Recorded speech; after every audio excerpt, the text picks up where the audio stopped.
Alpha, oui, j'ai eu mon bac. Félicitations mon garçon, je suis fier de toi. Ici.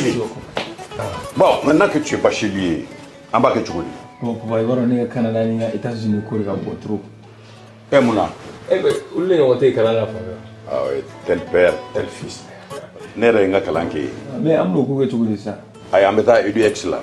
EduX? Oui, EduX, il y a quelques années, c'est eux qui ont fait les démarches pour ton grand frère. Ah bon? Et il a son master, il a commencé à travailler. Oui, allô? EduX, c'est une équipe expérimentée qui assiste vos étudiants dans l'admission universitaire, la demande de visa, l'accueil et l'installation et assiste vos étudiants jusqu'à l'obtention de leur diplôme. Choisir EduX, c'est s'ouvrir les portes des meilleures universités au Canada et aux États-Unis. Appelez dès maintenant le 76 54 18 57 et permettez à votre enfant de réaliser son projet d'études.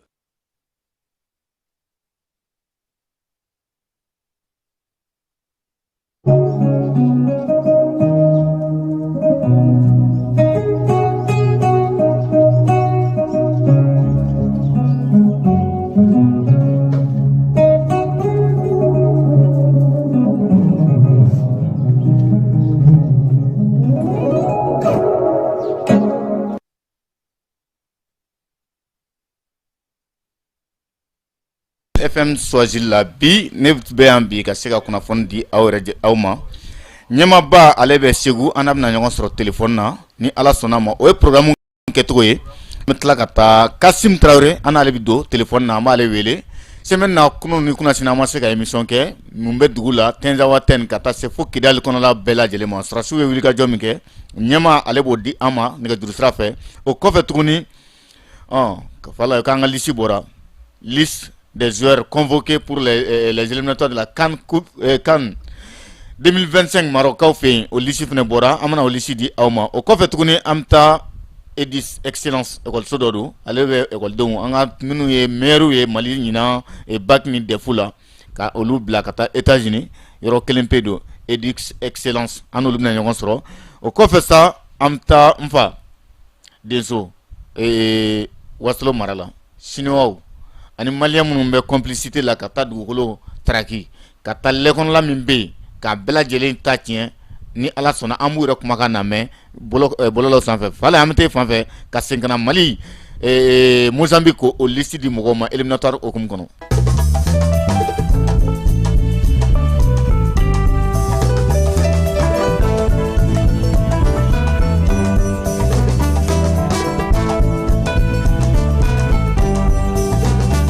Ka bela jelen fo ka bela jelen walimando fala iketa ibisimila jani.mlfm studio kono bi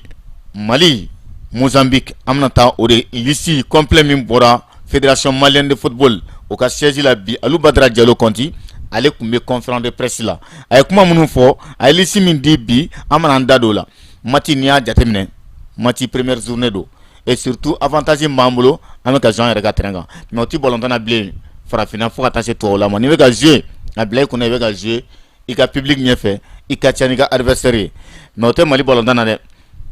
entraîneur y'a se kɛ ka joueur 11 ta k'u ladon terrain kɔnɔ 26 mars kɔnɔ ka bila bɛɛ dafalen ɲɛnɛ joueur minnu kan ka na Mali an bɛna olu de tɔgɔ di aw ma sisan a kɔni match bɛ kɛ septembre kalo tile 6 ni Ala sɔnna ma o ye juma nata nin ye o la 19h pile Mali Mozambique an bɛ ɲɔgɔn sɔrɔ fɔlɔ n'o banna an b'an kunda le 10 septembre amta jamana wɛrɛ kan ka taa an ka deuxième journée fana kɛ o bɛɛ Maroc éliminatoire ye ni Ala sɔnna ma o liste filɛ an bɛ taa gardien de but fan fɛ gardien ayiwa comme aw bɛɛ b'a dɔn cogo min na o y'an yɛrɛ ye Jigi Jara ale bɛ Young Africa la ale ye tolontilaba ye bi Mali gardien na kɔni Jigi a place ka bon surprise bɛ yen min ye an ka gardien fila n'o ye Ngolo Traoré Stade Malien de Bamako ale bɛ yen o kɔfɛ Youssouf Koita ale bɛ Jeliba AS la fala ni y'a siɲɛ fɔlɔ n bɛ se k'a fɔ siɲɛ fɔlɔ tɛ mais i b'a ye k'a fɔ nin san laban na an ka gardien logo fila ka ɲɔgɔn sɔrɔ liste la a ka gɛlɛn donc an bɛna défenseur fan fɛ Jalatigi Amari Traoré ale bɛ yen Real Sociedad ale ye Jalatigi ye o kɔfɛ fala ye tɔgɔ nana koyi fala bɛ yan u ka don mati ma nɔgɔya ma dɛ ani Danbele d'accord fala yi Sako ale bɛ milieu la kɔfɛ milieu ni ye milieu de terrain ta fɔlɔ i b'a ye k'a fɔ maa 8 don maa fɔlɔ o ye Amari Traoré filanan fala yi Sako sabanan sa o ye Salim Diakité Massadio Massadio d'accord entraîneur ga Swado Massadio ale fana be sa ale ambora ka ye gale falenge club falenge Ousmane Diallo Djilba Sel ale be o ko fa Abdoulaye Diaby Saint Galen ale fana be Sek Keita Sek nye makuraye o fana be kana se Mamadou Fofana ale fana be milieu de terrain na et défenseur la ni défenseur ma segui donc amana anga Allah tige bago la te chamanche ni chamanche fa malla me agli be mamne bodo falay o jilay chamanche la sa surprise tala o chamanche rebi Mohamed Kamara nale ale be Mohamed Kamara na be Qatar sa Mohamed Kamara be Lassina Koulibaly ale fana be ale milieu de terrain tiana be ba ale do Lassine ale kan ko sobe o ko fe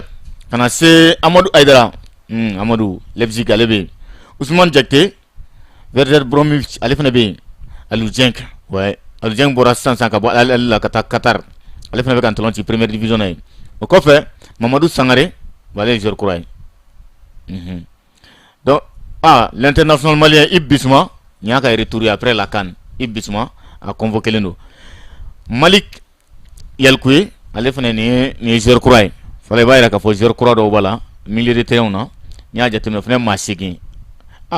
équilibré le non joueur défenseur masigi milieu de terrain masigi attaquant masigi attaque là ça alaga maluda ni mawga maluda allez bien nene dorjele fana bien Lassine Sinayogo allez bien Lassine gagne Moussa Djenepo mi tiens la Moussa Djenepo équipe nationale a famana kana fallait fana joueur Koura Lucien Kevin Joyi Stade Lavazoa ale fana be ale joueur aywa bashite ala ka nyaka dama o kofe Ibrahim Diarra Souri Ibrahim Diarra ale international malien ale fana weleleno kita anda kita al nasr national joueur te fala nga dugula Seko Koita ale bien Moscou amna ka bo Moscou o kofe Moussa Sila Salka 04 ale be falay ni anga équipe nationale lycée munu ballon tan kanga ke stade du 26 mars la ni ala na kira sonama vendredi ko tige we damene kata fo wamugo anti se ko sa kana se fo keme fla be ni jorodo keme fla tige bala kana se fo wamugo ma donc match bi damene 19h pile entraîneur Rémi Lisibo oye Alou Badra Diallo Conti ale de Lisibo o va ira ka fa entraîneur kura min ben san Tom bega krefe pour que kani matike mais Tom kona ma men folon ka asera ngon nyabala sangoni sam bidru ani kelen ale ni Alou Badra ubna ni mati de kenyon fe fala antete fan fe amen nyamala je nege duru na ye Kassim Traoré soro min be kera kunu depuis vendredi et samedi min kera kana se bima nyama bi dado bela sarasu ka gunga kana se nege duru la fala na la benendo amete e fan fe Algérie ni ñuance ma falen caman be u y'a yira sa k'a fɔ ko min ye tɛnza watɛni kɔnɔna na Mali ale bɛ ka baara min kɛ bi o taabolo o ka ɲi kosɛbɛ wolomasiri tabaw olu kɛlen don ka labɛnba minnu fana boloda sa ka se ka jigin tɛnza watɛni yɛrɛ kɔnɔna na duguma sira fɛ o labɛnw fana bɛ sen na nin waati in na Mali ni Algérie olu kɔni diɲɛsirige naani bankun kan olu karilen don ɲɔgɔn na yen Genèvekaw fɛ yen min ye Nations Unies jabala min bɛ yen Algérie ale ka lasigiden min bɛ yen ale tun bɔra ka kuma dɔw fɔ kuma minnu fɔli n'o ye anw ka jamana maaw tɔɔrɔ kosɛbɛ o de la sa Nations Unies yɛrɛ kɛnɛ kan min ye New Yorkkaw fɛ yen kuma in taara a yɛrɛ sɔrɔ yen kunun ko Algérie ale ye kumalakilen kumaw kɛ k'a yira k'a fɔ sa ko ale kɔni ka jamana olu b'a fɛ Mali a ka baara kɛ cogo min na u y'o dantigɛ Mali ale ka cɛden min bɛ n'o ye Isa Kɔnfuru ye o ye ɲɛfɔli kɛ k'a yira k'a fɔ Algérie bɛ ka danw sago Algérie bɛ ka waleya minnu kɛ nin waati ninnu na olu tɛ bɛn k'i sen don anw ka jamana ko la k'a fɔ k'u bɛna an ka jamana kɔnɔna ko ɲɛnabɔ ko olu tɛ bɛn min ye Algérie yɛrɛ ye kalata n'o ye jamanakuntigi kalata ye o labɛnw bɛ sen na fanga sinamatɔn maa dɔ bɛ yen n'o ye Feti Gares ye u ye ale minɛ u ka jamanakuntigi ale ka laseli senfɛ sa a yɛrɛ y'a yira k'a fɔ ko min ko Mali Niger ko olu ye ale balima n'a sinjiw de ye ani Libi ko olu tɛ se k'olu to yen cogoya si la degun ka olu sɔrɔ ka sɔrɔ mu sen don a la Algérie fanga ɲini jamana ka laseli senfɛ bɛɛ lajɛlen y'a yira k'a fɔ ko nin kɔni ye kuma min ne nin tɛ kuma tilennenw ye kuma minnu nin tɛ kuma sabatilenw ye sabula maaw b'a dɔn k'a fɔ ko ŋaniya bɛ Algérie kɔnɔ ka ɲɛsin Mali ma ka ɲɛsin cɛncɛnfuga jamana ma nin waati laban in na olu ka jamanakuntigi k'i to yɛrɛ cɛbɔ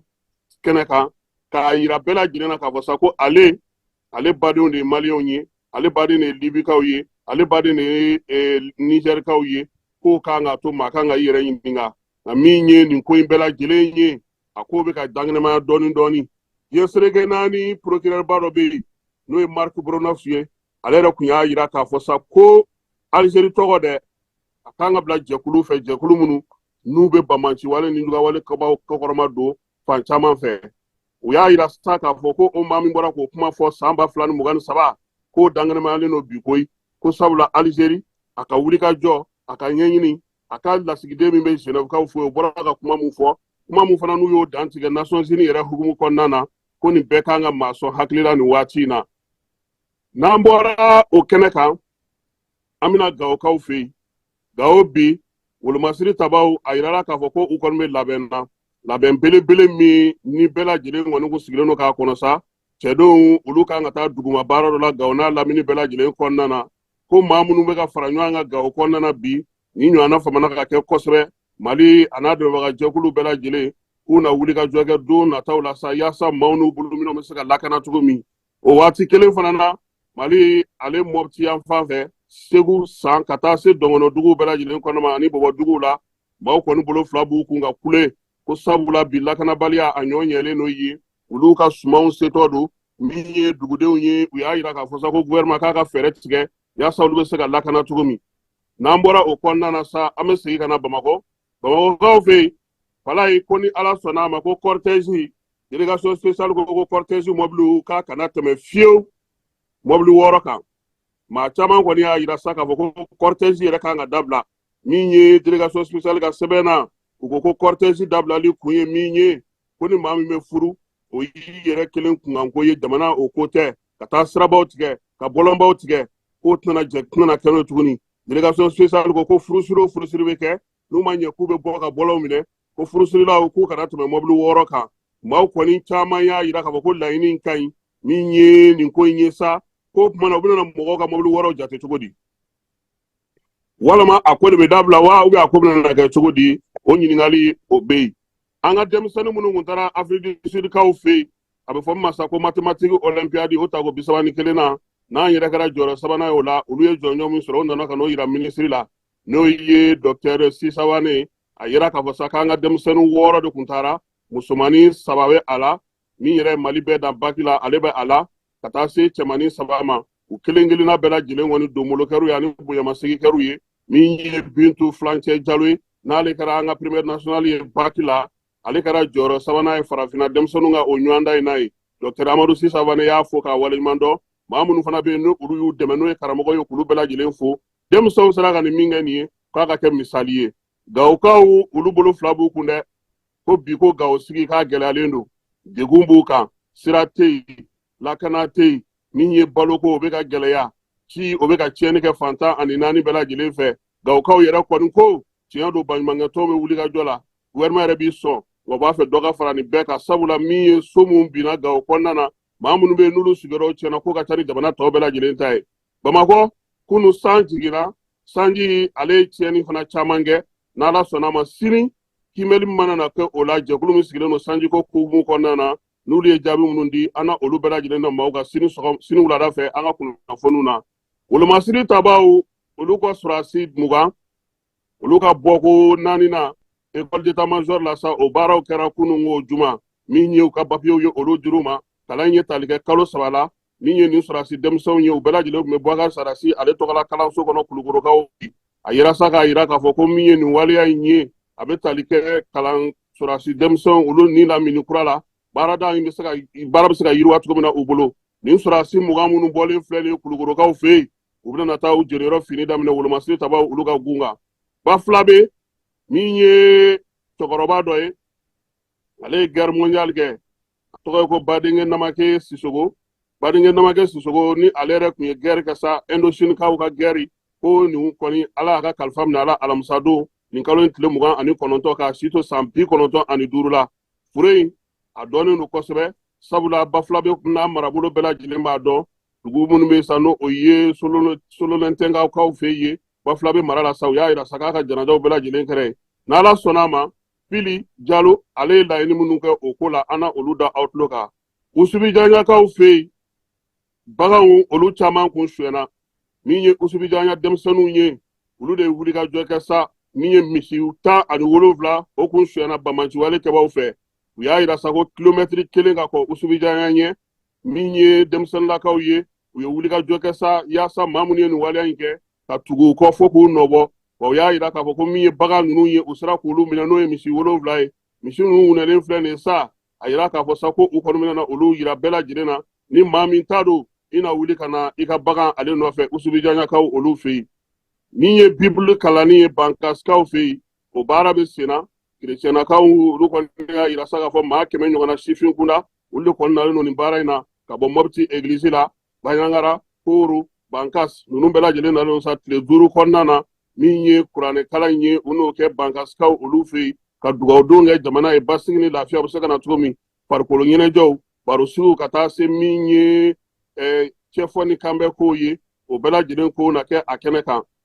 alimanw olu ka sɔrɔdasi minnu kɔni bɛ nizɛrikaw fɛ yen k'olu bɛ nana kasakuru baara in sa yaasa ka se ka o kɛ sɛbɛnw bɛɛ lajɛlen labɛnna a yirala k'a fɔ sa ko min ye o alimankaw ye ko olu kɔni a kun ɲininu fɛ u ka taa a mɛnna nin waati laban in na ko u nana baara sɔrɔ u bɛ se ka taa cogo min eretirili dɛgɛmati kongokaw fɛ yen olu ka minisiri min sigilen don sifinw ka ko kunna n'o ye Noela ye ko denmisɛnninw farafinna tɔgɔla denmisɛnninw bɛɛ lajɛlen kan ka taa ɲɔgɔn lajɛ kɛ u fɛ yen n'o o ye Afrique jeunesse ɲɛmaw ye k'u y'o bɔ a ma koyi u y'a bɔ a ma dugutila fɛ k'a sɔrɔ maaw dalen don sunɔgɔ la lajɛ in ko k'a bɔ a ma k'u ma fɔ maa ye ɲɛma fɔ maa ye denmisɛnnin ɲɛmaa minnu bɛ yen sa n'o kun kan ka bɔ jamana 22 la ka taa nin someba in kɛnɛ kan k'u bɛ ka ɲininkali kɛ ko kun jumɛn de la a bɔra a ma maaw yɛrɛ y'a yira sa ko minisiri ko k'a gɛn ka bɔ a ka baara la a bɛ se ka bɔ yen cogo min na Ethiopie y'a yira k'a fɔ ko ale ye pétrole min bɔ courant min bɛ ale bolo bi o courant kɔni a ka ca ni courant ye ale yɛrɛ ka jamana mago bɛ courant min na siɲɛ 2 ko hukumu kɔnɔna na sa u ka courant ba min bɛ yen n'u y'o sigi sen kan ba min bɛ yen n'o ye ba bulama ye k'o de y'a to n'u sera ka nin sɔrɔ min ye Ethiopie turbine ba minnu b'u bolo nin waati in na e ko courant tigɛ ko olu kɔni o tɛna k'olu fɛ yen Telegram ɲɛmaa ale min tun minɛna Faransikaw fɛ yen k'u y'a bila nka a na to mara kɔnɔna na Faransi min ye euro wari 5,000,000 ye k'a kan ka o sara a ka nɔminɛli min tun fɔra sa k'a fɔ ko kiiri bolo k'a na to kan u b'a fɔ min ma sa ko contrôle judiciaire a kɔni tɛ se ka bɔ Faransi da fɛ tuguni cogoya si la Faransikaw fɛ yen halisa sɛkili sabasiri bɛ sen na sabula min ye Faransi premier ministre ko a ko gannen don Emmanuel Macron ale ka tɔn o sen ma se ka ngolo fa min ye wasaden kalata la o hukumu kɔnɔna na sa jɛrɛjɛkulu ni bɛrɛbɛrɛli tɔnw olu kɔni kɛlen don ka fara ɲɔgɔn kan bɛɛ lajɛlen b'a fɛ i ka fan ma ka ta a la wa min ye Faransi ye bi k'a ko gɛlɛyalen don dɛ dɔw yɛrɛ bɛ k'a laɲini ko Emmanuel Macron ko k'a gɛn ka bɔ fanga la n'an bɔra an bɛ taa Italikaw fɛ yen Itali olu ka dugu min bɛ yen ko Sicile kamalen dɔ bɛ yen a si bɛ san 54 na falaye san 54 k'a y'a a ba de fa koyi k'o su bila firigo kɔnɔ nka musaka min bɛ d'o ma a b'o o ta nin y'a san 2 ye ba in falen su b'a bolo a kɛlen don k'o mara ye nka o ka sara a bɛ k'o ta san 2 in kɔnɔna na k'o de nana gɛlɛya sa maaw ye wuli k'a ka sɛgɛsɛgɛli kɛ ko k'a lajɛ dɛ kamalen k'a ba ko bɛ cogo di ba in ti bɔ a kuma ti fɔ sɛgɛsɛgɛliw nana kɛ ka taa sɔrɔ sa ja a su b'a bolo firigo de kɔnɔ ye san 2 ale bɛ ka balo a ba su la sɔrɔdasiw ani firitigiw y'o mɛn min kɛ u ye tɛgɛ kɛ kamalen yɛrɛ kan Irisi ale ni Senegal olu fana bɛ k'u bolo di ɲɔgɔn ma min ye Senegal ka jamana ni jamana wɛrɛ cɛ sira ɲɛnabɔ minisiri n'o ye Yacine Fall ye ale bɛ taama la Moscoukaw fɛ yen a y'a yira sa k'a fɔ k'a kɔni nana sa Irisi bɛ se k'u dɛmɛ cogo min na min ye kɛlɛkɛminɛn ɲɛnamaw la sa ka se ka terrorisme bamajanwale kɛlɛli kɛ min ye Yacine Fall ye a ko fana ko sɔrɔ ta na sira fɛ ko Senegal mago bɛ o la kuma tɛ cɛncɛn fo ka jamanaw ni waati in na min ye ko gɛlɛya cogo ye Irisi lasigiden Irisi yɛrɛ jamana ɲɛmaw maa minnu bɛ yen n'olu bɛ Irisi ni Senegal ka ko bɛɛ lajɛlen ɲɛnabɔ k'olu bɛɛ lajɛlen tun bɛ nin ko in ale kɛnɛ kan Afganistankaw fɛ yen olu y'a yira k'a fɔ ko min ye farikolo ɲɛnajɛ senfili bolofili ye n'o ye karate ye ko o kɔni kɔnnen don olu fɛ yen a kɔnnen fo ka se a dan na k'u tɛna jɛn ni a ye cogoya si la o ka se ka kɛ wa min ye nin ko in ye min Afghanistan kaw ye u ko ani Islam diinɛ tɛ taa ɲɔgɔn fɛ wa maa o maa ne yer'o la u na e minɛ sa k'e bila bilayɔrɔ la bilayɔrɔ min ni sariya ale kan ka boli ka n'o ye silamɛ sariya ale ye min ye Afghanistan kaw ye u ye nin kuma in fɔ k'a bɛɛ fɔ lajɛlen ɲɛna maa bɛ se ka a ko faamuya cogo min fala Japon kaw fɛ yen dugukolo yɛrɛ ale ni jiko olu donnen don ɲɔgɔn na san o ye tiɲɛniba de kɛ yen du kelen kɔni bɛ yen a y'o bɛɛ lajɛlen kunun kulaw ye min ye tifɔn ye k'a ye maa caman ne fa koyi wulikajɔ bɛ senna Japon kaw fɛ yaasa ni jijugu ninnu bɛ se ka kunbɛn cogo min na an bɛ segin ka na Segu Masina Ɲɔnɔ Marikala ninnu bɛɛ lajɛlen jɔrɔlen don sabula min ye sanji ye baji a donnen don kosɛbɛ mɔnikɛyɔrɔw dagaw olu bɛɛ lajɛlen kɔni na gɛlɛya sɔrɔ nin waati in na laɲini ye min ye sa o kɔni ye sa fɛɛrɛ ni dabali bɛ se ka tigɛ cogo min na ninnu bɛ se ka sigiyɔrɔ sɔrɔ cogo min Segu yɛrɛ kɔnɔna na fana san ale famana ka na n'o y'a sɔrɔ fantɔw fɛ san bɛ ka suuru su ani tile i n'a fɔ min kɛra Bamakɔ surɔ Segu yan kɔni sanko ale gɛlɛyalen don kosɛbɛ san ale tɛ ka ye min ye kurantigɛ min fana bɛ o kurantigɛ bɛ sen na nka nin bɛɛ lajɛlen na degun min ba min yɛrɛ bɛ Segukaw kan o ye impôt tigilamaw ye impôt tigilamaw kɔni olu ni Segukaw karilen don ɲɔgɔn na fɛn caman na dɛ Segukaw ko sɔrɔ tɛ ka kɛ baara tɛ ka kɛ impôt dun fana wulilen don maa caman nɔfɛ ya bi baarakɛyɔrɔbaw min ye baarakɛyɔrɔ ncininw ye maa minnu tɛ bɛrɛ sɔrɔ k'a bɛɛ lajɛlen degun bɛ a bɛɛ lajɛlen kan sabula impôtkaw hali ni ko aw ka bɛn a kan i bɛ wari sara dɔɔni dɔɔni k'u tɛ sɔn ko fo ka yɔrɔw datugu a degun sera yɔrɔ caman ma maa caman bɛ bi Segu kɔnɔna na olu bɛɛ lajɛlen ye degun in fɔ wa an b'an ka kuma kun cɛ min ye sa ka fɔ ko su in na min ye centre kɔrɛ la Sebugukaw fɛ yen ɲɛnajɛ belebele bɛna na kɛ Talane Cité ale lancement bɛna na kɛ Mamu Dafe ka maaw kabini surɔ ɲɛnajɛ kɔni ale daminɛna Segu ɲɔgɔlɔnbɔlaw olu ye ɲɔgɔlɔn bɔ ka se ka fɛnw yira maaw la walayi an sera ka min sɔrɔ k'an to Segu o ye nin ye an b'aw fo ka aw waleɲuman dɔn Bamakɔkaw olu fɛ yen. An bɛ ɲɛmaa fo a ka laseli la depuis Segukaw fɛ yen festival sur le fleuve Niger a b'o kɛnɛ kan o rencontre minnu bɛ sen na yanni festival tɛ o préparatif ani Mamu Dafe a b'olu ka yɔrɔ la wala n'an bɔra ɲɛmaa fɛ yen kunnafoni minnu dira n b'a dɔn k'a fɔ maaw ye faamuyali kɛ ka ɲɛmaa fo depuis Segukaw fɛ yen ko Ala ka segin n'a yɛrɛ ɲuman ye wala an bɛ taa yɔrɔ min na i b'o dɔn o ye ekɔliso dɔ de ye maliyɛn den ka taa kalan kɛ États-Unis ka tila ka na i kɔfilɛ a dɔgɔninw n'a denw na k'u fana ka segin ka taa kalan kɛ première fɛn fɛn mana kɛ première ye kɛra muso ye kɛra cɛ ye ale ka groupe sigilen don k'aw dɛmɛ k'aw bilasira k'aw tɔbɔtɔ fo ka taa se k'i ka kalan kɛ Canada États-Unis kaw fɛ yen o ye jɔn ye Madame Konate Jɛnɛbu Jawara wala muso a kalannen don ale ye sanfɛ kalan de kɛ a bɔra yan tɔɔrɔ min na gɛlɛya min kɔnɔ ka taa États-Unis a ko k'ale t'a fɛ maliyɛn den si ka o ɲɔgɔn sɔrɔ kunu a tun bɛ ka cérémonie kɛ n ye dɔgɔmuso ye wala n y'a fɔ n ka kɔrɔkɛ de ye mais a m'a lamɛn kosɛbɛ yɔrɔ jeli dira ma kunu u ye 1 million de compte seki tɛ dɛ papier ma tɛ dɛ ka fɛn dɔ bila carton kɔnɔ k'a sama fo 1 million n yɛrɛ jɔlen dɛ o de dira filamuso ma filamuso Diallo min kɛra première nationale bac la a y'o d'a ma ka tila ka o ka min kɛra defu fana ye iPod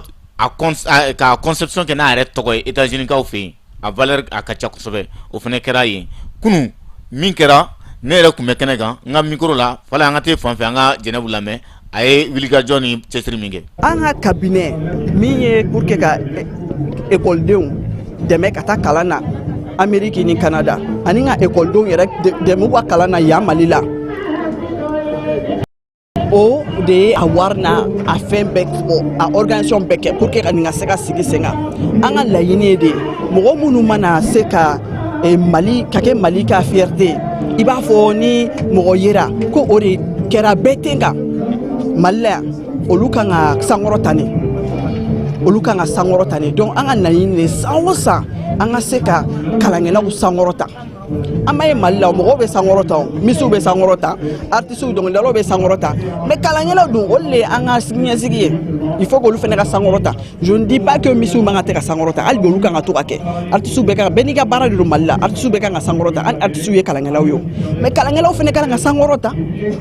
donc an ka laɲini ye min ye san o san an ka se ka nin kɛ wa an ka laɲini ye min ye an ni gouvernement ka se ka kɛ ɲɔgɔn fɛ parce que an y'olu denw de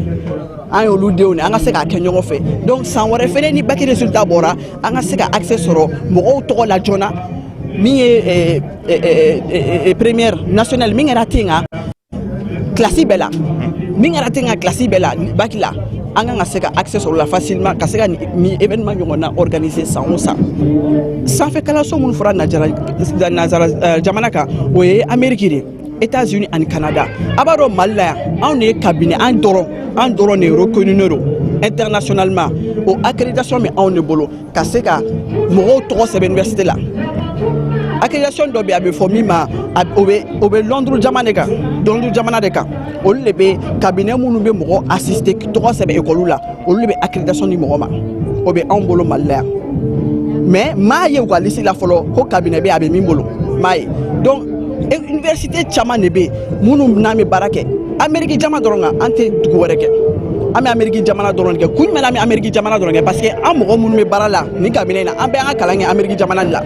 donc an b'a kɛcogo dɔn an b'a système dɔn an bɛ fɛɛrɛ ni mɔgɔ minnu taara u kana sɛgɛn y'u ɲɛ na an ye sɛgɛn minnu ye parce que n'i bɛ Mali la yan i bolo n'i taara Amérique jamana kan dɔrɔn o ye lafiya de ye o ye fɛn bɛɛ de o dun tɛ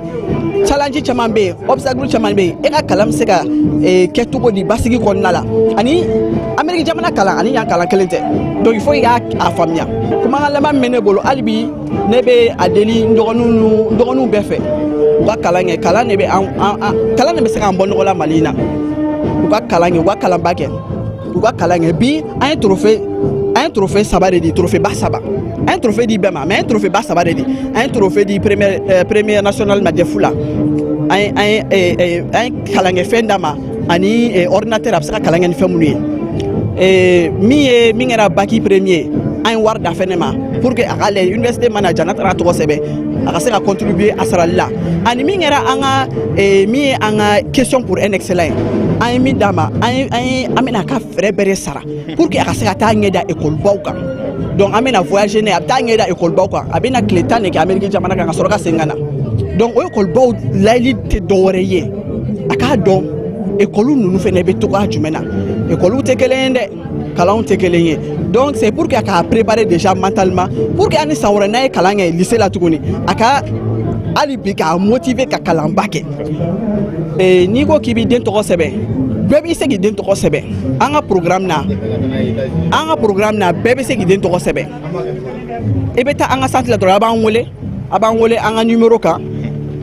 n'an wele an ka numéro kan aw bɛ na centre la ou bien a b'an sɔrɔ dɔrɔn an ka centre la Falajɛ Siri ka sira fara kan n'i bɛ Siri ka sira fara kan dɔrɔn i b'an ka centre de drapeau saba b'a sanfɛ Amérique b'a kan Canada drapeau b'a kan Mali drapeau b'a kan i tɛ tɛmɛ inaperçu yɛrɛ i b'a ye dɔrɔn Siri ka sira fara la donc États-Unis an ka cabinet bɛ yen nɔ an ka cabinet yɛrɛ daminɛ o kɔfɛ de an y'an seri ka taa fanw na i yɛrɛ ɲɛ b'a la n balimakɛ min filɛ nin kɛrɛfɛ o bɛ Sénégal de donc an b'a essayer Maliw dɔrɔn tɛ mais comme ne ye malien de donc an bɛ fɛn minnu kɛ an t'o kɛ dugu tɔw la fɔlɔ mais n'an sera ka fɛnw kɛ yan n'a a sera ka réussir ne y'a ye ko Afrique a réussi maliyɛnw bolo o kɔrɔ ko Afrique tɔw fana an fana bɛ se ka dɔ kɛ yen nɔ an bɛ se ka dɔ kɛ yen fana awɔ. Madame Konate Jɛnɛbu Jawara i Jawara baara kunu a ɲɛna kosɛbɛ a yɛrɛ ko an ye fɛn fɛn y'a la fala ye ko n'a man ɲɛ an k'o f'a ɲɛna parce que ko nin ye première édition ye a bɛɛ tɛ se ka labɛn fɛn caman ye majɛ caman kɛra mais ni Ala sɔnna ka se Tarawele fɛnɛ ma n'a ka équipe bɛɛ k'u bɛɛ lajɛlen fo k'u waleɲuman dɔn jamana baara ma nɔgɔn dɔ bɛ ɲɛ i bolo dɔ bɛ tiɲɛ mais anw kɔni y'a fɛn caman faamu an m'a ye fɛn kelen pe de jate muso in na Mali kanu b'a dusukun na et a ka d'a ye fɛnɛ ka maliyɛn denmisɛnninw k'u dɛmɛ ale kɔlɔlɔ min sɔrɔ ni bɛɛ nin kɛ an tɛ sɛgɛn o i tatɔ kɔ kan i ye kɔlɔlɔ min sɔrɔ k'i dɔgɔninw i kɔrɔw i denw k'olu kisi o ma vraiment muso a ka kan ni dɛmɛ mais a fɛnɛ yɔrɔ dɔ fɔ Mali gouvernement kan ka dɛmɛ fala k'u ye min kɛ lisi nɔfɛ olu b'a fɛ lisi i n'a fɔ sisan série bɛɛ u k'olu meilleur sɔrɔ mais n'a fɔra ko première nationale u bɛ exemple la u bɛ fɛn ta mathématique ta or que dɔw bɛ yen olu bɛ filière yɔrɔ la minnu bɛ se ka minnu kɛra première ye ko ale bolo san wɛrɛ u ko lisi di jonya a ka baara kɛ ni olu ye k'a dɔn ka fɔ san o san ni Mali filière bɛɛ nin ye nin premier nin ye nin premier nin ye nin premier fo ka taa ko de bɛ baara nɔgɔya olu fana bolo mais n'a fɔra dɔrɔn première nationale tɔw dun fana y'u cɛsiri u ka filière la ka se ka baaraba kɛ a kɔni o laɲini kɛ gouvernement bolo n b'a dɔn k'a fɔ u bɛna faamuyali sɔrɔ a la ministre de l'éducation ale fana kan ka wulikajɔ kɛ o ko kun fɔlɔ an bɛ taa wasolonkaw fɛ yen fala dugukolo tiɲɛli n'o tɛ fila ye fo kelen i bɛ fala dɔn fala u ka malo u balo dugu yɛrɛ balo bɛɛ bɛ bɔ yɔrɔ min cɛ de ko k'a ɲɛ tɛ n'aw ye k'ale ɲɛ tɛ da o kan ko fɔ mɔgɔw ka malo sɛnɛ jɔ ka tiga sɛnɛ jɔ ka kaba sɛnɛ jɔ k'o bɛɛ lajɛlen jɔ pour que sanu ka bɔ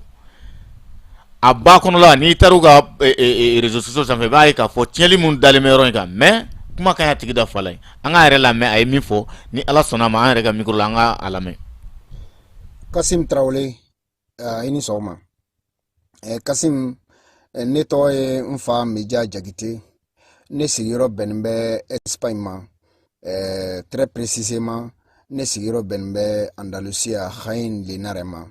ne bɛ baara kɛ entreprise privée dɔ la entreprise agricole de do bon ne ye o gérant ye Kasim ne bɛ bɔ Denso Madina Kusan commune na Kusan bɛ Wasolon fɛ ne bɛ foli di malien bɛɛ lajɛlen ma n bɛ foli di an ka jamana ɲɛmaaw ma n bɛ foli belebeleba di an ka jamana lakanabagaw ma o bɛ baara min na o bɛ an bɛɛ ka baara de la o bɛ k'an ka jamana ka yɛrɛma hɔrɔnya segin a ma an bɛ dugawu kɛ ala ka baara labanko ɲuman di Mali ma Kasim ne bɛ Wasolonka bɛɛ lajɛlen fo Kasim n bɛ yan bi ka an ka degun de fɔ degun bɛ anw Wasolonkaw kan degun bɛ anw Kusankaw kan ani degun bɛ anw yɛrɛ ka dugu ka précisément n'o ye Denso ye Kasim sanuko problème dɔ de don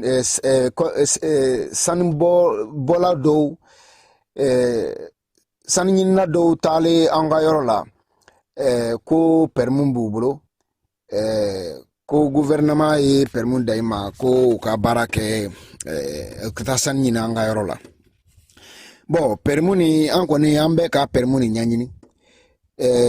yɔrɔ bɛɛ lajɛlen na i b'a dɔn Mali ka administration kɔnɔna na a baara dɔw bɛ olu a ka gɛlɛn an kɔni an bɛ ka vérification bɛɛ lajɛlen kɛ permis nin kan Karim sani an ka don permis yɛrɛ ka kɔnɔna na permis sɔrɔli cogo di si ni tiɲɛ de don ni tiɲɛ tɛ anw bɛna bi an bɛ kuma min kan o ye Mali code minière baara cogo ye parce que jamana baara sugu sugu jamana bɛ sariyaw de sigi baara kɛcogo la Kasim anw ka dugu la mɔgɔ minnu taara k'u bɛ taa sanu bɔ o kelen don ka bɔ u bɔra sariya kɔfɛ depuis u nacogo u bɔra sariya kɔfɛ mais ni mɔgɔw nana ni u ni duguden dɔw ka bɛn a la i b'a dɔn u b'a fɔ k'u bɛ surtout an ka burusi kɔnɔ dugu na u b'a k'u bɛ mɔgɔw bolo tɔrɔmini ka da o kɔfɛ sanubɔla ninnu nana nin u ni jɔnw de jɔlen bɛ nin baara nin na o ye anw yɛrɛ ka dugutigi dɔgɔkɛ ye bon ne kɔni bɛ welewele bila yɔrɔ min na sisan o ye ka welewele bila an ka gouverneur ma an ka région gouverneur n'o ye Buguni gouverneur ye an min kɔni bɛ welewele bila ale ma an ma ban Mali sariya la anw ye malien ye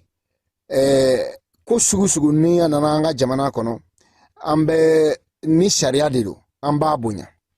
ni fɛn fɛn bɛ sariya bolokɔrɔ an bɛ o bonya nka an kɔni an fana tɛ sɔn mɔgɔ kana an lajɛ komi an tɛ fɛn dɔn ka i sigi k'i bɛ fɛn kɛ anw na min tɛ sariya kɔnɔ an kɔni an bɛ baara de la an bɛ ko bɛɛ lajɛlen na an bɛ a ɲini Wasolonkaw fɛ an bɛ a ɲini Kusanka bɛɛ lajɛlen fɛ an b'a ɲini malien bɛɛ fɛ u ka an ka degun u ka a jateminɛ u ka an ka jɛ an ka baara kɛ ɲɔgɔn fɛ pour que degun bɛ se ka wuli ka bɔ an kan cogo min na Kasim ne bɛ kuma ni an ka gouverneur ye Buguni gouverneur parce que ni fama minnu b'aw kɛrɛfɛ n'olu y'a ka préfet ani sous-préfet ani maire ni olu kan ka ay ka adamadenya nɔgɔya mais ni olu yɛrɛ kɛra a gɛlɛyabaga ye i bɛ min ɲini i bɛ olu sanfɛmɔgɔ de ɲini olu sanfɛmɔgɔ ye jɔn ye o ye commandant ani gouverneur mais yan an kɔni ka wele bɛ bila directement gouverneur ma n'o ye Buguni gouverneur ye k'a fɔ ayi k'a fɔ ko code minière ye sariyaw sigi k'a fɔ ko sariya ni a dɔnni bɛ olu bolo cogo min na a dɔnni bɛ anw dugumɔgɔw fana bolo o cogo kelen na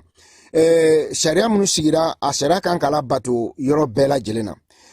an bɛ welewele min bila gouverneur ma a fɔra ko environnement yɔrɔ la ko mɔgɔw ma kana baara kɛ jida la ka mètre 500 bila ji ani ji ni baarakɛyɔrɔ ni ɲɔgɔn cɛ nka an ɲan b'a la an ka mɔgɔ ninnu minnu taara k'u bɛ taa sanu bɔ an fɛ yen u ma o sariya min o m'o labato très précisément u kan kun ka baara premier min kɛ u tun ka na sigi ni dugumɔgɔw ye k'a ɲini u bɛna baara min kɛ u bɛna kɛ yɔrɔ min na an n'u ka bɛn fɔla nka u yɛrɛ u ma o sariya si labato u nana ten kana fɔ k'u bɛna baara kɛ kana ni mansinw ye ka ita ye bi an ka lɛ la ka dingɛ kolon sen daminɛ ye k'o ye sanu ɲini na monsieur le gouverneur e kɔni b'a dɔn k'a fɔ ko n'i y'a mɛn k'a fɔ ko jamana sariya de don n'i y'a mɛn k'a fɔ ko dugu sariya fana de don n'i y'a mɛn k'a fɔ ko sigi jala bɛɛ bɛ ka ɲɔgɔn bonya de don ni ɲɔgɔn bonya bɔra la a tɛ kɛ mɔgɔw ka ko ye tuguni a bɛ kɛ ko gɛrɛ ye anw kɔni an bɛ laɲini min kɛ sanu ɲinina minnu taara k'u bɛ taa petiminitigi min taara k'u bɛ taa baara kɛ an ka yɔrɔ la an ka laɲini tɛ u ka baara kɛ an ka jida la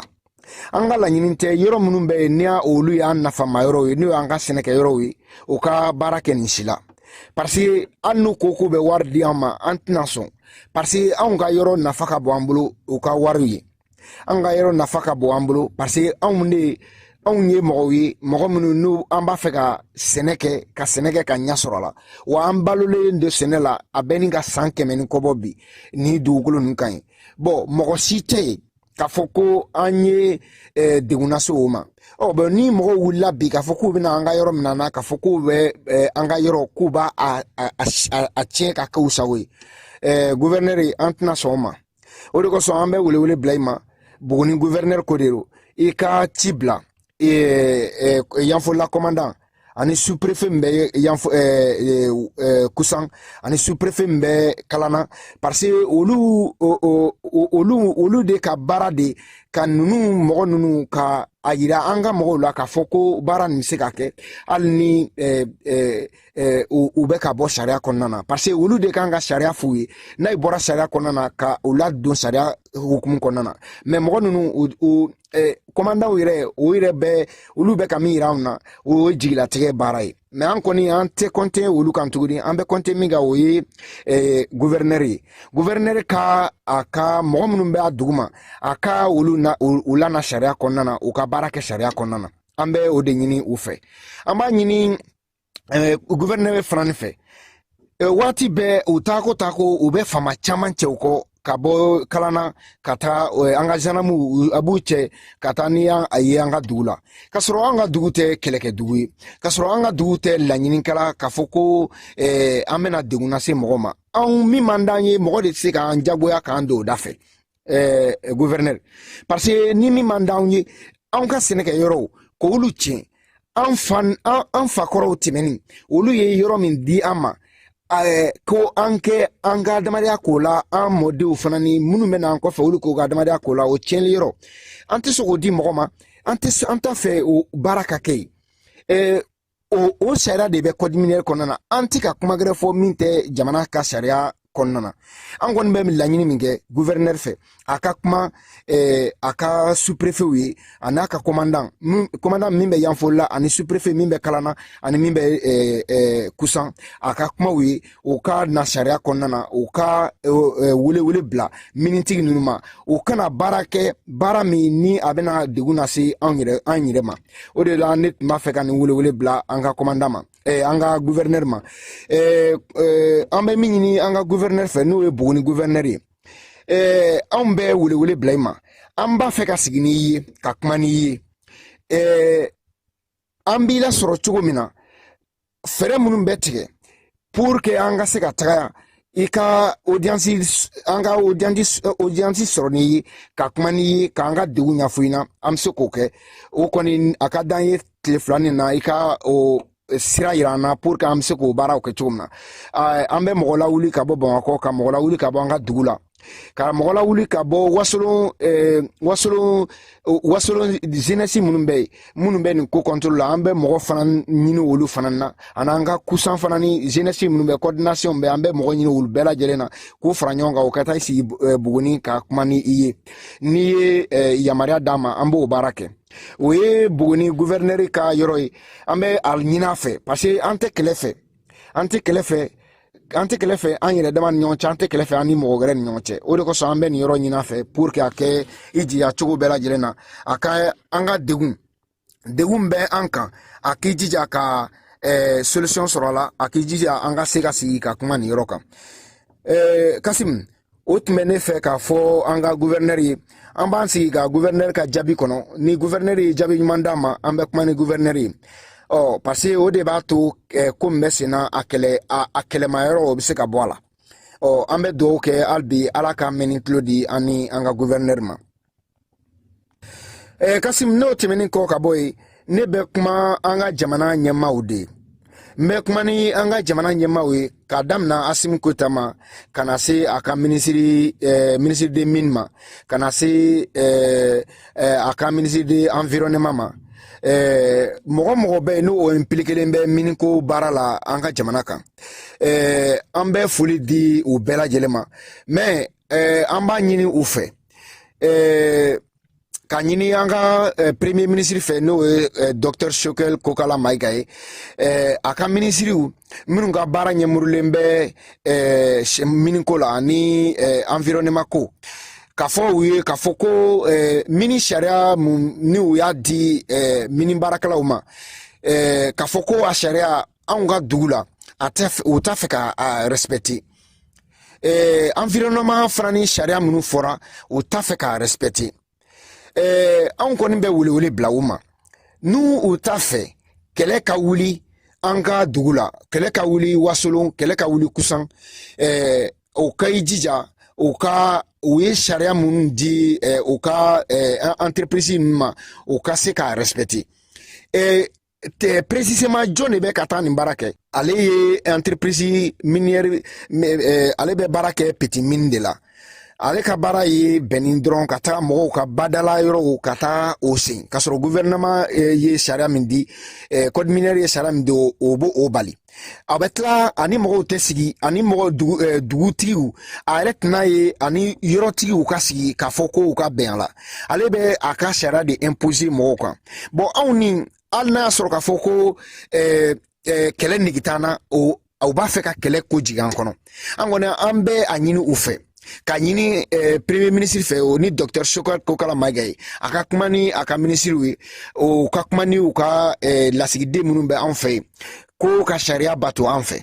nka ni an ma jaabi sɔrɔ nin kuma ninnu na ni mɔgɔ ninnu tagara n'u u ye laɲini kɛ k'a fɔ ko u bɛ baara kɛ diyagoya la anw desolakaw anw kusankaw anw wasolonkaw an tɛ sɔn u ka baara kɛ mais baara kɔni tɛ kɛ denso la n bɛ nin yɔrɔ gwɛlɛya an ka jamana ɲɛmaa ye jamana ɲɛmaa ko tungarankɛ fɛn o fɛn bɛ kɔfɛ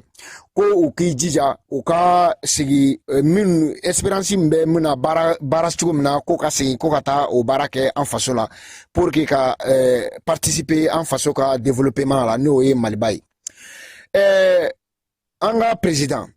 Asimi Goyita ani an ka premier ministre Choguel Kokala Maïga espérance min bɛ anw na o bɛ boli sɛnɛ kan parce que anw depuis an bilala jamana kɔnɔ n'o ye Espagne ye an ye fɛn o fɛn dɔn o ye ka an ye fɛn o fɛn kalan an ye a kalan kɛ cogo min na komi an y'a pratiquew kɛ an ye sɛnɛkɛko kɛ an ye sɛnɛ bɛ moderniser a changera tɔw la yan cogo min na an b'a fɛ k'o ta o baara kelen pe de kɛ an faso la ne bɛ a ɲini aw fɛ o kɛ yɔrɔ wɛrɛ tɛ anw bolo ka taga a kɛ an ka duguw la parce que an tɛ se ka bɔ I wolola yɔrɔ min na I tɛ se ka o yen bila k'i bɛ taa I ɲɛmuru yɔrɔ wɛrɛ la k'i bɛ taa baara kɛ o yɔrɔ la an b'a fɛ an ka dugu développement an ka jamana développement a ka daminɛ an ka dugu la anw yɛrɛ ka baaraw an bɛna projet de sigi sen kan projet min bɛ baara kɛ min bɛ an ka dugu k'a lataga ɲɛfɛ projet min bɛ an ka commune a bɛ kɛ exemplaire ye an ka commune kɔnɔ na n'o ye commune de Kusan ye a bɛ kɛ exemplaire ye an ka Wasolon kɔnɔna na a bɛ kɛ exemple ye u Mali bɛɛ lajɛlen ye parce que an ye o de kalan kɛ an bɛ fɛ k'o baara de ɲɛmuru an ka dugu la n'o kɔni tɛ n'u u b'a fɛ ka o yɔrɔ nin ko mina na k'a tiɲɛ ka a kɛ yɔrɔ ye yɔrɔ min ni anw tɛ se ka baara k'a la tuguni ɲina ɲɔgɔn san 200 kɔ a yɔrɔ bɛ kɛ dingɛ kolo y'an dala ye a bɛɛ mina s'a ma o banajugu ye an kɔni bɛ welewele bila an ka jamana ɲɛmɔgɔw ma u ka nin projet 2 lajɛ u ka o ɲinata ta Asimu ye a ye an wele k'a fɔ k'an kɛ an ɲɛmuru an ka jamana la o waati min na ne an ko k'an b'o baara kɛ u bɛ k'an balo o baara la an kɔni bɛ baara fɛrɛ bɛɛ lajɛlen tigɛ o baara kana se ka taga ɲɛfɛ cogo si la an bɛ fɛrɛ min tigɛ o y'a ye Wasolon bɛ se ka kɛ exemple ye sɛnɛkɛko la cogo min na an bɛ fɛrɛ tigɛ o de la an ka baara bɛɛ bɛnnen bɛ o de ma pour que an ka commune an ka sigida a ka se ka kɛ yɔrɔ min ni bɛɛ lajɛlen bɛ se ka nafa sɔrɔ a la n'a ma kɛ kɔlɔkɔlɔ ye nin welewele ne bɛ nin bila an ka président ma n'o ye Assimi Goïta ye a n'a baara kɛ ɲɔgɔn bɛɛ parce que n'i y'a ye an bɛ ka se Assimi ma o de la dugumamɔgɔw de ma se ka o jɔ u jɔyɔrɔ la sinon ni bɛɛ lajɛlen y'i ka baara kɛ sariyaw de bɛ yen ni sariyaw bonya mɔgɔ si a ma se jamana ɲɛma ka baara ka ca k'a fɔ ko ka i occuper ko misɛnnin bɛɛ lajɛlen na mais n'i y'a ye an bɛ ka weleli bila ale ma bi parce que an b'a dɔn an ka degun an y'a ɲɛmuru mɔgɔ la o bɛɛ lajɛlen y'i ban la Assimi n'i kɔni b'a fɛ an ka fanfɛyɔrɔ a dugudenw u san natɔw la u k'an ka Mali bila u k'i kunda diɲɛ yɔrɔ wɛrɛw kan ka taa u ka adamadenya dilan ye I b'a an dɛmɛ cogo bɛɛ lajɛlen na I b'a fɔ I ka ministres ye u k'an dɛmɛ pour que ko min bɛ sen na a ka se ka jɔ anw fɛ yen parce que an ka dugu an b'a fɛ ka kɛ sɛnɛkɛdugu ye an ka dugu an b'a fɛ ka kɛ exemplaire ye hali an tɛ san yɛrɛ sɔrɔ o ko la tuguni an ye a ko daminɛ an b'a fɛ k'o de baara kɛ Assimi Goïta an ka président a kɔni ka d'an ye I k'an lamɛn a ka d'an ye I ka an dɛmɛ nin yɔrɔ nin na a ka d'an ye I k'a fɔ I ka ministre ye ka daminɛ docteur Choguel Kokala Maïga ma ka taa bila mɔgɔ bɛ baara kɛ an ka arrondissement la ka taa bila o bɛɛ lajɛlen ma I ka kuma u ye pour que miniko nin a kana se ka ɲɛ sɔrɔ an fɛ cogo min na parce que Wasolon I ye réserve min ye a bɛ se ka kɛ k'an ka Mali k'a balo sɛnɛ bolo ma an kɔni o de ye anw hakilina ye an kɔni an bɛ laɲini min kɛ an ka jamana ɲɛmɔgɔ ye o de ye ka ni an ka jamana fanga bonda bɛɛ lajɛlen Kasim n'o tɛmɛna ne bɛ welewele bila k'a di an ka jamana juge bondaw ma juge minnu sigilen bɛ an ka cercle la n'o ye Yanfoyila ye an bɛ welewele bila ka tila ka juge minnu sigilen bɛ an ka région kɔnɔna na sani haka ja minnu bɛ Mali fan 14 bɛɛ lajɛlen na ni mɔgɔw sela aw ma degun na aw ka sariya interpréter cogo la a ka d'an ye o ko kɛ parce que sariya an ma dɔwɛrɛ ɲini an taara an ka degun ye Yanfoyila an y'a fɔ u ye k'a fɔ sariya code minière ye sariya min fɔ o ka se ka labato anw fɛ mais o bɛ se ka labato cogo di juge de bɛ papier de k'a di minitigi ninnu ma k'a fɔ u ye ni dugumɔgɔw n'an ye dugumɔgɔw ma bɛn a la baara tɛ se ka kɛ o de fɔlen bɛ code minière kɔnɔna na an fana bɛ welewele bila jɔnw ma an bɛ welewele belebele bila an ka Wasolon ka u ma Wasolon denw Wasolon ka bɛɛ yɔrɔ Wasolon ka daminɛ Wasolon yɛrɛ kɔnɔna na ka na bila fo Europe k'a bila Asie Wasolon ka bɛɛ yɔrɔ la ne kɔni bɛ welewele bila bɛɛ lajɛlen ma a sera wasolo surtout denmisɛnninnakaw an k'an nɔrɔ ɲɔgɔn na nɔrɔ ɲɔgɔn na ni a kuma bɛ mɔgɔ caman da mais a ti ɲa min kɔ an kana ɲɔgɔn musalaka an ka baara kɛ ni tiɲɛ ye an ka nɔrɔ ɲɔgɔn na an ka minnu bɛ an cɛla k'a fɔ ko u ka baara tɛ fara ɲɔgɔn kan ye an ka baara bɛɛ lajɛlen kɛ an ka u gwɛn k'u bɔ an ka jeunesse groupew la an k'u gwɛn k'u mabɔ an ka fɛn fɛn bɛ yen k'a fɔ k'o ye an ka intérêt wasolo intérêt an k'u gɛn k'u mabɔ o la parce que o exemple premier ye min ye anw ka dugu la an ka dugulamɔgɔ n'o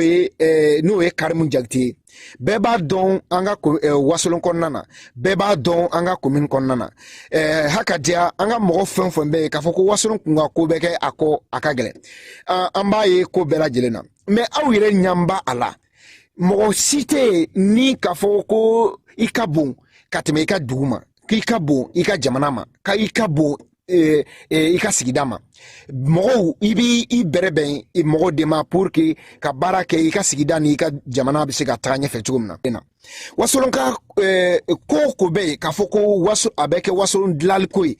ni Karimu Jakite da b'a la an bɛ ɲini wasolonkaw fɛ u k'a bɔ a la a yɛrɛ ka dugulamɔgɔ yɛrɛ de bɛ ka kuma u ye n'o ye n fa Meja Jakite ne b'a dɔn nin ko nin a tɛna kɛra mɔgɔ caman diɲɛ ko ye mais anw kɔni anw tɛ mɔgɔ kunganko la an bɛ min nɔ la o ye an ka dugu bɛ se ka taga ɲɛfɛ cogo min na an ka jamana bɛ se ka taga ɲɛfɛ cogo min na an bɛ baara kɛ o de la ni mɔgɔ ko k'i b'o bali an bɛ taa i contrôle la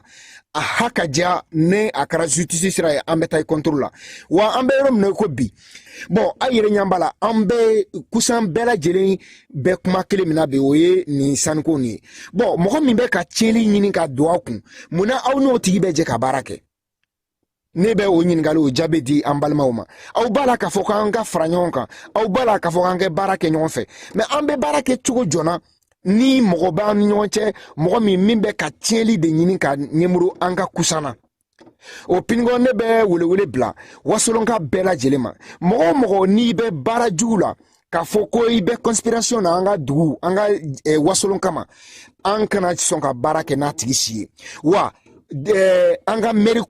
ani an ka député-ya ɲiniw an ka kɔlɔsi an bɛna mɔgɔ minnu bila an ɲɛfɛ an kana sɔn ka o mɔgɔ tɛ baara kɛra an kuntilenna ye an kana sɔn an ka baara kɛ ni olu ye ne kɔni bɛ a ɲini wasolonkaw fɛ sanuko min ni a ɲɛmurulen bɛ denso la wasolon an ka welewele bɛ se wasolonka bɛɛ ma kusanka bɛɛ ma ni sanubɔla ninnu n'u ma don sariya kɔnɔ n'u nana k'a fɔ k'u bɛ taa baara kɛ anw fɛ yen k'a fɔ ko baara min n'u bɔra sariya kɔnɔna na an ka wuli an ka fara ɲɔgɔn kan an ka fara ɲɔgɔn kan an ka kɛ kɔnɔkulu ye peut-être bi an hakili la k'a fɔ ko u bɛna wari min d'an ma a bɛ an bi ɲa mais a t'an sini ɲa wasolo an ka wasolo ɲini an ka wasolon dilan wasolon ka se ka kɛ yɔrɔ ye min bɛ kɛ exemple ye sɛnɛko la Mali bɛɛ lajɛlen ma wasolon jida minnu b'an bolo an kana an sɔn cogo si tiɲɛli ka don an kun an ma ban k'a fɔ ko usine sanu ɲini usine kana sigi an fɛ parce que kalanna yɛrɛ ye o exemple ye o ɲɔgɔnna caman bɛ wasolon an t'u contrôle la n'u bɛ ka baara kɛ dugu sariya kɔnɔna na an bɛ sɔn u ka baara kɛ mais an tɛ sɔn mɔgɔ si ka baara kɛ ka bɔ sariya kɔnɔna na wasolonkaw ne kɔni b'a ɲini aw fɛ an ka kɛ kɔnɔkulu ye denso komi kun dalen bɛ denso kan an kɛ a bali an kana sɔn cogo si siranɲɛ kana an bali mɔgɔ si ka bagabaga kana an bali mɔgɔ si kana a to an ka sɔn ko ma sini n'an bɛ nimisa ko min na ne kɔni bɛ welewele bila wasolonka bɛɛ lajɛlen ma n bɛ welewele bila kusankaw ma n'i y'a mɛn k'a fɔ ko a ye n'an dɛmɛ o y'a sɔrɔ k'a fɔ e yɛrɛ i y'i jɔyɔrɔ fa kusan jeunesse kusan mɔgɔkɔrɔw kusan dugutigiw an bɛ welewele bila bɛɛ ma aw bɛɛ k'aw ka dugukɔnɔmɔgɔw parce que an minnu tɛmɛna an ye olu ma maloya ta anw man ka don da fɛ ko minnu bɛ anw danbe tiɲɛ an kɔni an bɛ o ɲini aw kusanka bɛɛ lajɛlen fɛ an b'o ɲini an ka sigidalamɔgɔw fɛ an ka jɛ an ka baara kɛ baara min bɛ se ka an bɔ nɔgɔ la an ka jɛ an kɛ baara kɛ baara min bɛ se ka bi an tɛ se ka nimisa sɔrɔ baara min kɔfɛ o de la ne bɛ foli bila an balima bɛɛ lajɛlen ma n bɛ foli bila densolakaw ma n bɛ a ɲini densolakaw fɛ an bɛ an ka jamana kɔ an bɛ a wasolon kɔ an bɛ maliba kɔ an bɛ kusan kɔ kusan bɛ dilan cogo cogo la an bɛ baara kɛ ka don o da fɛ mais mɔgɔ o mɔgɔ i ko k'i bɛ dankari wasolona k'i bɛ dankari mali la k'i bɛ dankari kusanna k'i bɛ dankari denso la anw bɛ baara kɛ pour que i kana se ka anw ka yɔrɔ kɛ i sago ye cogo min na an ye nin y'an ka condition de ye an tɛ sɔn cogo si mɔgɔ si ka ko kɛ anw fɛ yen komi ni min tɛ sariya kɔnɔ anw bɛ an ni di mali ma an bɛ an ni di fɛn o fɛn bɛ yen n'o bɛ mali bali a ka tagaɲɛ la an bɛ an ni di o la o de kosɔn an ka jamana ɲɛmaa minnu bɛ yen bi an bɛ u suteni u bɛ baara min na an b'u suteni u ka baara la u bɛ ka baara min kɛ an bɛ dugawu kɛ hali bi ala ka a kɛ fɛn ye mali ma hɛrɛ ye ala ka wasolon taga ɲɛfɛ ala ka maliba taga ɲɛfɛ ala ka kusan taga ɲɛfɛ ala ka barika don denso kura la kasim tarawele fo n ka yɔrɔnin dɔ bɛ n k'aw fɔ wasolonkaw k'o mɛn kusankaw k'o mɛn an ka dugulamɔgɔw k'o mɛn a nafa ka bon fo ka dama tɛmɛ parce que kuma ninnu na an ni minnu bɛ ɲɔgɔn na ni u bale minnu bɛ ka na an ka dugu k'u bɛna an ka dugu tiɲɛ minnu bɛ ka baara kɛ ni mini baarakɛlaw ye minnu kɛlen don ka fɛɛrɛ bɛɛ lajɛlen tigɛ pour que nin baarajugu nin ka se ka sigi sen kan olu ka nafa bɛ se ka sɔrɔ a la cogo min na parce que o mɔgɔ minnu ye i ka an ka dugu cotisation wari k'a tigɛ k'a dun hali sini an b'o o ko la o ko yɛrɛ ma ban fɔlɔ o mɔgɔ kelenw filɛ nin ye ka dugu janfa ka tila nkɔ ka taa ka don sanu baarakɛla ninnu ka taa an ka lɛ an ka jidaw sariya ye fɛn fɛn kɔngɔ ka taa k'u bɛ taa o baara kɛ est-ce que a kan ka bali wasolonkaw la a man ka bali kusankaw la parce que adamaden ye ni maninfin ŋɛniya ka juguya i tɛ fosi ye o kɔfɛ hɛrɛ ko foyi t'o kɔfɛ parce que sanu bɛ bɔ yɔrɔ min na o bɛ produit juguw don ye e bɛ tilan i b'a fɔ k'i b'an ka dugu kɔnɔna mɔgɔw lasɔn k'a fɔ k'u ka produit bɛna kɛ yɔrɔ min na k'u ka jɛgɛ lamɔ yɔrɔ la k'o jɛgɛ dun o kɔrɔ mun ye an b'a fɛ ka sila tunu an mako bɛ min na o ye an fa kɔrɔw ye dugukolo min di an b'a fɛ k'o ci ka bɔ yen pour que an bɛ se k'an ka nafa sɔrɔ cogo min na ne ɲan bɛ o dɔrɔn pe de la o fana nin b'a la parce que mɔgɔ minnu bɛ yen depuis an b'aw don depuis fitini moralité fan si t'u la olu de bɛna bi k'u bɛna an ka kusan tiɲɛ kusandenw kusan jeunesse a yɛrɛ ɲan b'a la anw tɛ mɔgɔ si contrôle la parce que anw bɛ san caman bɔ an m'an da don an ka dugu kunkanko ni an ka kusan kunkanko la parce que an hakili la k'a fɔ ko an bɛ sira min kan ko sira ka ɲi mais a sera waati dɔ la an bɛɛ lajɛlen ka kusan destin ta a mɛn an ka baara kɛ ɲɔgɔn fɛ pour que nin baarakɛla ninnu bɛ k'an ka tiɲɛni don an ka dugu la u kana se ka san sɔrɔ an ka dugu la u kana se ka san sɔrɔ wasolon kɔnɔ u kana se ka san sɔrɔ kusan kɔnɔ cogo si maaninfin ni i yɛrɛ tɛ sɔn fɛn ma i man k'o ɲɛmuru mɔgɔ wɛrɛ la nin yɔrɔ nin ne b'a fɛ ka nin de fɔ wasolonka bɛɛ lajɛlen k'a dɔn mɔgɔw ka moralité bɛ cogo min na an bɛ ka an ka mɔgɔkɔrɔw ye den minnu lamɔ n'u u ye an ka mɔgɔkɔrɔw ka sira bila n'u bi fo u nata dalen b'a la ko fo ka tiɲɛli don an kun a filɛ nin ye jigin mini baarakɛlaw la minnu bɛ ka na mini petit mini kɛ an fɛ an tɛ jigi u la an bɛ jigin minnu na o mɔgɔw filɛ nin ye wasolonkaw kusankaw densolakaw an ka jɛ an ka nɔrɔ na ninnu kana kɛlɛ don an ɲɔgɔn cɛ ninnu kana kɛ kana kabila fara don an ɲɔgɔn cɛ an ka fɛɛrɛ bɛɛ lajɛlen tigɛ pour que nin baara sugu ni minnu bɛ ka nin baara kɛ a kana se ka sen sɔrɔ cogo si an bɛ dugawu kɛ mali ɲɛmɔgɔw u k'an ka kuma lamɛn u k'a dɔn k'a fɔ an bɛ ka min fɔ an bɛ dugawu kɛ hali bi ala ka maliba taga ɲɛfɛ an bɛ dugawu kɛ hali bi ala ka wasolon taga ɲɛfɛ ala ka kusan taga ɲɛfɛ ka bɛɛ lajɛlen fo ka bɛɛ lajɛlen waleɲuman dɔn nin bɛ dan sigi an ka bi kunnafoni na Falaye ale ka wuli ka jɔ ani ɲɛmaaba ka foli ka ye depuis segukaw fɛ yen ni ala sɔnna ma sini n'a ɲuman donna Bamakɔ an bɛ ɲɔgɔn sɔrɔ 18h ka taa se 19h la n'o ye émission spéciale ye ka se ka kunnafoni jɛlen di bɛɛ lajɛlen ma aw k'an bɛn ni ala na kira sɔnna ma sini 18h ni ɲɛma ala y'a ɲuman don an fɛ aw k'an bɛn. Va, oui. J'ai mon bac. Félicitations mon garçon, je suis fier de toi. Ici. Bon, maintenant que tu es bachelier, en bas que tu connais. Bon, papa, il va aller au Canada, aux États-Unis, pour trop. Et Mouna. Eh ben, où est-ce que tu es au Canada? Ah oui, tel père, tel fils. N'est-ce pas Kalanké? Mais à moi, où est-ce que tu es ça? Ah, en mettant EduX là. EduX? Oui, EduX, il y a quelques années, c'est eux qui ont fait les démarches pour ton grand frère. Ah bon? Et il a fait master, il a commencé à travailler. Oui, allô? EduX, c'est une équipe expérimentée qui assiste vos étudiants dans l'admission universitaire, la demande de visa, l'accueil et l'installation et assiste vos étudiants jusqu'à l'obtention de leur diplôme. Choisir EduX, c'est s'ouvrir les portes des meilleures universités au Canada et aux États-Unis. Appelez dès maintenant le 76 54 18 57 et permettez à votre enfant de réaliser son projet d'études.